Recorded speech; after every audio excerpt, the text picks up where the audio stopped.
semuanya, dalam video kali ini kita akan belajar mengenai siklus hidup serangga yang menarik.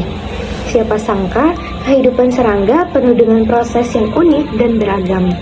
Yuk kita mulai dengan mengenal berbagai tipe siklus hidup serangga.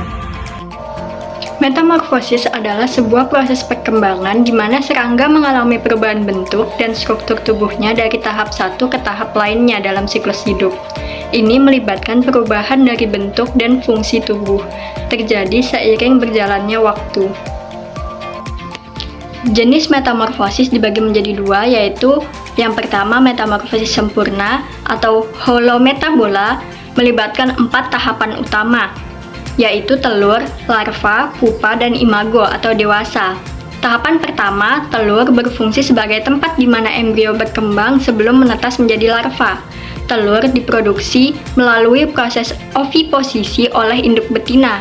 Kemudian tahap larva merupakan fase intensif pertumbuhan yang mengikuti keluar dari telur. Merupakan periode krusial di mana serangga memainkan peran vital dalam pertumbuhan individu dan populasi secara keseluruhan. Kemudian, tahap pupa merupakan masa transisi dari larva menuju dewasa atau imago pada serangga yang ditandai oleh perubahan struktural dramatis dalam tubuh yang sedang berkembang.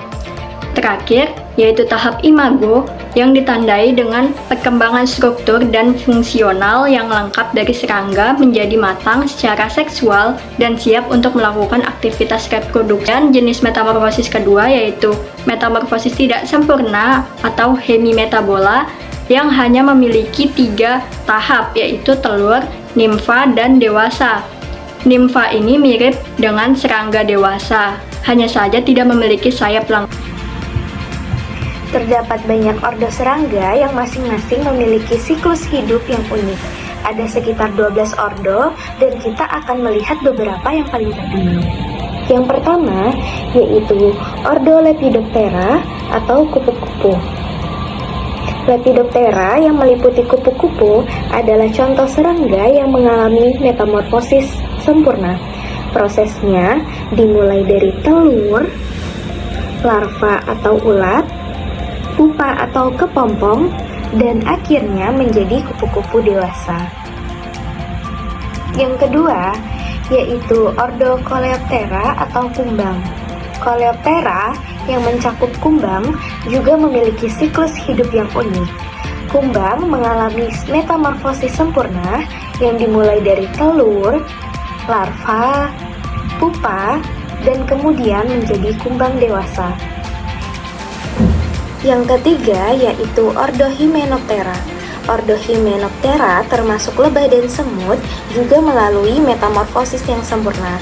Mereka memulai hidup sebagai telur, berubah menjadi larva, pupa, dan akhirnya menjadi serangga dewasa.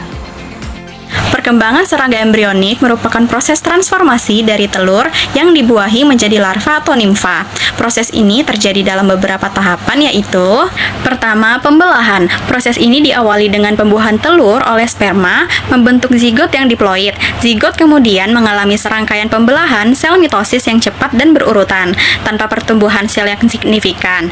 Pembelahan ini menghasilkan sejumlah sel anak yang lebih kecil yang disebut blastomer. Kedua, gastrulasi. Pada serangga, gastrulasi biasanya diawali dengan invaginasi pada salah satu kutub blastula, membentuk lekukan yang disebut blastopor. Sel-sel yang terletak di sekitar blastopor akan bermigrasi ke bagian dalam embrio, membentuk lapisan sel dalam yang disebut endoderm, lapisan luar ektoderm, dan lapisan ketiga mesoderm.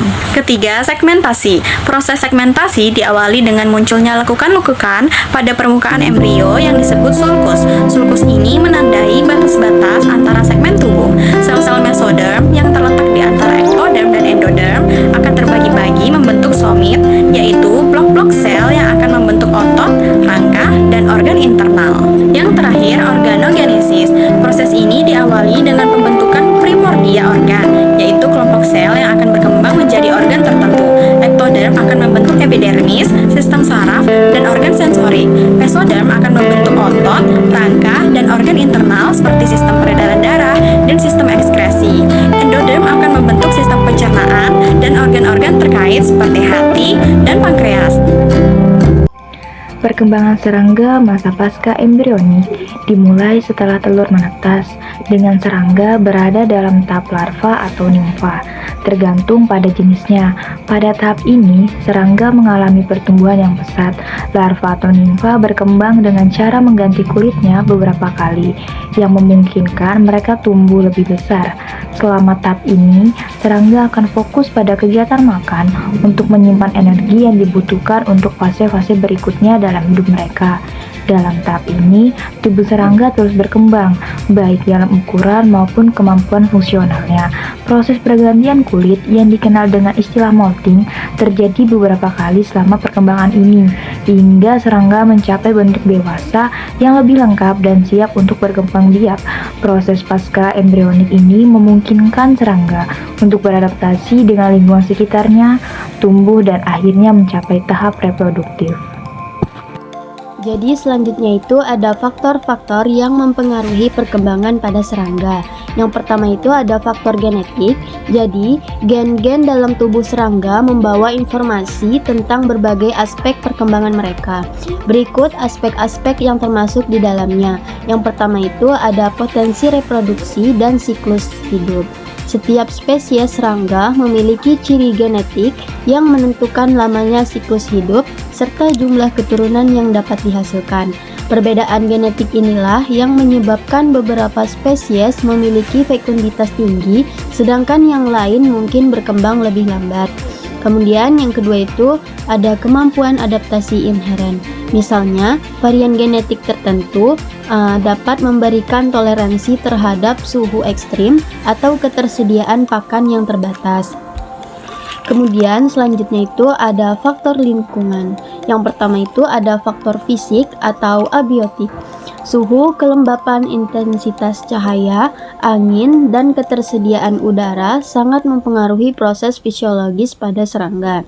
Yang kedua ada faktor makanan dan nutrisi. Serangga herbivora, karnivora, maupun omnivora memiliki preferensi makanan yang berbeda. Kualitas dan kuantitas makanan mempengaruhi ukuran tubuh, kemampuan reproduksi, dan umur serangga. Kemudian yang ketiga ada interaksi biotik. Predator dan parasit dapat membatasi perkembangan populasi serangga. Mekanisme pertahanan seperti kamuflase atau racun membantu serangga bertahan dari predator. Kemudian yang terakhir ada interaksi antara faktor genetik dan lingkungan. Suhu lingkungan dapat mempengaruhi ekspresi genetik seperti pada kupu-kupu yang warna sayapnya berbeda tergantung suhu saat mereka berkembang. Sekian, terima kasih. Wassalamualaikum warahmatullahi wabarakatuh.